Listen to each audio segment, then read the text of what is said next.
Buonasera a tutti, come state? Spero bene. Il codice di oggi utilizzerà l'algoritmo comp-sort per ordinare in ordine crescente una lista il cui numero di elementi e i cui elementi sono inseriti dall'utente. In descrizione troverete maggiori informazioni sull'algoritmo comp-sort e sul linguaggio di programmazione cplusplus. Ora diamo un'occhiata a questo nuovo codice.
Se avete trovato questo video utile oppure interessante, fatemelo sapere con un commento.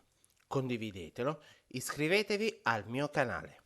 Mi potete trovare su Instagram, su Twitter, su Telegram, su Solo Learn e su Facebook. Trovate tutto nelle info.